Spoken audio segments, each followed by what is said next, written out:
ನಮಸ್ಕಾರ ಪ್ರೀತಿಯ ಸ್ನೇಹಿತರೆ, ಈ ದಿವಸ ನಿಮಗೆ ಒಂದು ವಿಶೇಷವಾದಂಥ ಸಸ್ಯ ಪ್ರಭೇದದ ಪರಿಚಯ ಮಾಡಿಸ್ಬೇಕು ಅಂತ ಅಂದ್ಕೊಂಡಿದ್ದೀನಿ. ಯಾವುದು ಆ ಒಂದು ಸಸ್ಯ ಅಂತೇಳ್ಬಿಟ್ಟು ನೋಡೋಣ ಬನ್ನಿ ಸ್ನೇಹಿತರೆ. ಈ ಒಂದು ಸಸ್ಯ ಅಥವಾ ಗಿಡ ಯಾವುದು ಅಂತ ನಿಮಗೆ ಗೊತ್ತಿದೆಯಾ?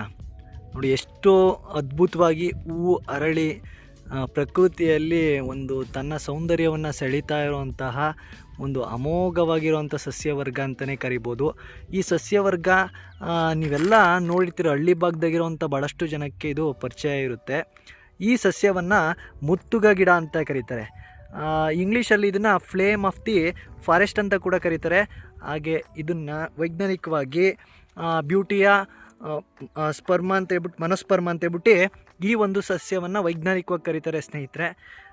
ಈ ಗಿಡವನ್ನು ಯಾಕೆ ನಾನು ನಿಮಗೆ ಪರಿಚಯ ಮಾಡಲಿಕ್ಕೆ ಹೊರಟೆ ಅಂತಂದರೆ, ಈ ಗಿಡದ ಪ್ರತಿಯೊಂದು ಭಾಗ ಭಾಳಷ್ಟು ಉಪಯುಕ್ತವಾಗಿದೆ ಅಂಥ ಒಂದು ಸಸ್ಯ ಪ್ರಭೇದ.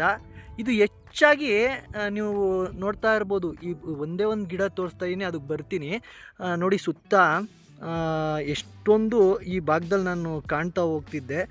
ಹಾಗಾಗಿ ಈ ರಸ್ತೆ ಭಾಗದಲ್ಲಿ ಈ ಸಸ್ಯಗಳನ್ನ ನಾನು ಕಂಡಾಗ ಇದ್ರ ಬಗ್ಗೆ ನಾನು ನಿಮಗೆ ತಿಳಿಸ್ಕೊಡ್ಬೇಕು ಅಂತಲೇ ಅನ್ನಿಸ್ತು. ಯಾಕೆಂದರೆ ಅಷ್ಟು ವಿಶೇಷವಾಗಿದೆ ಈ ಒಂದು ಸಸ್ಯದ ಉಪಯುಕ್ತತೆ. ಸ್ನೇಹಿತರೆ, ಇಲ್ಲೆಲ್ಲ ಸುತ್ತ ಭಾಳಷ್ಟು ಇದೇ ಸಸ್ಯವರ್ಗಗಳನ್ನ ನಾವು ಕಾಣ್ಬೋದು. ಗಮನಿಸ್ತಾ ಇದ್ದೀರಾ? ನೋಡಿ, ಎಷ್ಟು ಈ ಬೇಸಿಗೆ ಸಂದರ್ಭದಲ್ಲಿ ಪ್ರಕೃತಿಯ ಸೌಂದರ್ಯವನ್ನು ಕೂಡ ಈ ಗಿಡ ಹೆಚ್ಚಿಸಿದೆ. ಈ ಹೂವಿನ ಒಂದು ಸೌಂದರ್ಯದಿಂದ ಅಂತಲೇ ಹೇಳಲಿಕ್ಕೆ ಇಷ್ಟಪಡ್ತೀನಿ. ನೋಡಿ ಸ್ನೇಹಿತರೆ, ಈ ಒಂದು ಮುತ್ತುಗದ ಗಿಡ ಏನಿದೆ, ಇದು ಭಾಳಷ್ಟು ಔಷಧಿಕಾರಿ ಗುಣವನ್ನು ಹೊಂದಿದೆ. ಈ ಗಿಡ ಹೆಚ್ಚಾಗಿ ಗ್ರಾಮ ಪ್ರದೇಶಗಳಲ್ಲಿ ಮತ್ತು ಫಾರೆಸ್ಟ್ ಅಂದರೆ ಕಾಡುಗಳಲ್ಲಿ ನಾವು ಕಾಣ್ಬೋದು ನಮ್ಮ ಕರ್ನಾಟಕ ರೀಜನಲ್ಲಿ. ಈ ಗಿಡದ ವಿಶೇಷತೆ ಏನಪ್ಪ ಅಂತಂದರೆ, ಈ ಗಿಡದ ಎಲೆಗಳಿದೆಯಲ್ಲ, ಸೊ ಈ ಎಲೆಗಳು ತುಂಬ ಅಗಲಕ್ಕಿದೆ, ಅರ್ಥಾಗ್ತಿದೆಯಲ್ಲ. ಈ ಎಲೆಗಳನ್ನ ಬಳಸ್ಕೊಂಡು ಊಟದ ತಟ್ಟೆಗಳನ್ನು ಕಟ್ತಾರೆ. ಹಾಗೆ ಈ ಎಲೆಗಳ ಬಗ್ಗೆ ನಮಗೆ ಉಪಯೋಗ ಗೊತ್ತಾಗ್ತಾ ಇದೆ.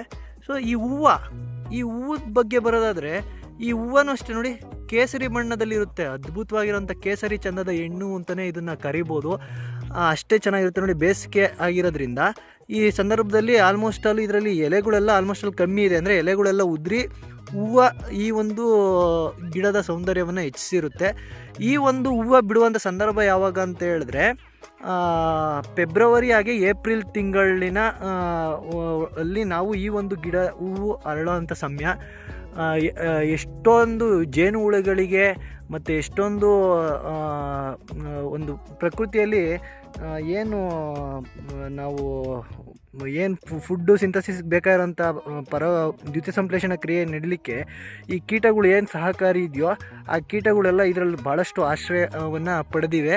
ಮುಖ್ಯವಾಗಿ ಜೇನು ಕೂಡ ಇದರಲ್ಲಿ ಸಖತ್ತು ಹುಳುಗಳು ಕಾಣಿಸ್ತವೆ. ಯಾಕೆಂತಂದರೆ ಇಲ್ಲಿ ಈ ಒಂದು ಹೂವಿನ ಒಳಗಡೆ ಸಿಹಿಯಾದ ಅಂಶವೂ ಕೂಡ ಜಾಸ್ತಿ ಇದೆ. ಅದನ್ನು ನಾನು ನಿಮಗೆ ತೋರಿಸ್ತೀನಿ. ಅಲ್ಲಿವರೆಗೂ ನೋಡಿ. ಇಲ್ಲಿ ಈ ಒಂದು ಹೂವಿನ ವಿಶೇಷತೆ ಏನಪ್ಪ ಅಂತಂದರೆ, ಈ ಹೂವನ್ನ ಒಣಗಿಸಿ ಇದನ್ನು ಔಷಧಿಯಾಗಿ ಕೂಡ ಬಳಸ್ತಾರೆ. ಏನಪ್ಪ ಅಂತಂದರೆ, ಈ ಹೂವು ನಮ್ಮ ದೇಹದಲ್ಲಿ ಕೆಲವೊಂದು ಮೂತ್ರಕ್ಕೆ ಸಂಬಂಧಪಟ್ಟಂತಹ ಸಮಸ್ಯೆಗಳನ್ನ, ಮೂತ್ರಕೋಶಕ್ಕೆ ಸಂಬಂಧಪಟ್ಟಂಥ ಸಮಸ್ಯೆಗಳನ್ನ ಈ ಒಂದು ಹೂವಿನ ಬಳಕೆಯಿಂದ ನಿವಾರಿಸ್ಕೊಳ್ತಾರೆ. ಇದು ಬೇಸಿಗೆ ಒಂದೇ ಟೈಮ್ ಬಿಡೋದ್ರಿಂದ ಇದನ್ನು ಒಣಗಿಸ್ಬಿಟ್ಟು ಪುಡಿ ಮಾಡಿ ರೈತರು, ಹಳ್ಳಿ ಭಾಗದ ಕೆಲವೊಬ್ಬರು ಇದ್ರ ವಿಶೇಷತೆ ಗೊತ್ತಿರೋ ಜನ ಸಂಗ್ರಹಿಸಿಟ್ಕೊತಾರೆ. ಹಾಗೆ ಈ ಒಂದು ಗಿಡದ ಎಲೆ ಇದೆಯಲ್ಲ, ಈ ಎಲೆಯನ್ನು ಅರ್ದಿ ಗಾಯಗಳಿಗೂ ಹಚ್ಚುತ್ತಾರೆ. ಔಷಧಿಯಾಗಿ ಈ ಒಂದು ಎಲೆಯನ್ನು ಬಳಸ್ತಾರೆ. ಮತ್ತು ಈ ಗಿಡದಲ್ಲಿ ರೆಂಬೆಗಳನ್ನ ಯಾವುದನ್ನ ಇದು ಮಾಡಿದಾಗ ಒಂದು ರೀತಿಯ ಗಮ್ಮಿನಂಥ ದ್ರವ ಬರುತ್ತೆ. ಅದು ಕೂಡ ಸ್ವಲ್ಪ ಕೆಂಪು ಕೇಸರಿ ಬಣ್ಣದ ಒಂದು ಅಂಟು ದ್ರವ ಇರುತ್ತೆ. ಆ ದ್ರವ ದೇಹದ ಶಕ್ತಿಯನ್ನು ಹೆಚ್ಚಿಸಲಿಕ್ಕೆ ಉಪಯೋಗ ಇದೆಯಂತೆ. ಸೊ ಅಷ್ಟೊಂದು ಮಹತ್ವ ಈ ಒಂದು ಗಿಡದಲ್ಲಿ ತುಂಬಿ ತುಳುಕುತ್ತೆ ಸ್ನೇಹಿತರೆ. ಪರಿಸರಕ್ಕೆ ಸಂಬಂಧಪಟ್ಟಂತೆ ಒಂದು ಸುಂದರವಾಗಿರುವಂತಹ ಏನು ಸೌಂದರ್ಯ ಕೂಡ ಹೆಚ್ಚಿಸೋದ್ರ ಜೊತೆಗೆ ಎಷ್ಟೋ ಜೇನುಹುಳುಗಳಿಗೆ ಆಶ್ರಯ ಕೊಡುತ್ತೆ. ಹಾಗೆ ಈ ಒಂದು ಗಿಡ ಬೆಳೆಯೋದು ಹೆಚ್ಚಾಗಿ ಈ ಒಂದು ನಮ್ಮ ಅರೆಮಲೆನಾಡು ಈ ಕಡೆ ಭಾಗದಲ್ಲೇ ನಾವು ಜಾಸ್ತಿ ಕಾಣ್ಬೋದು.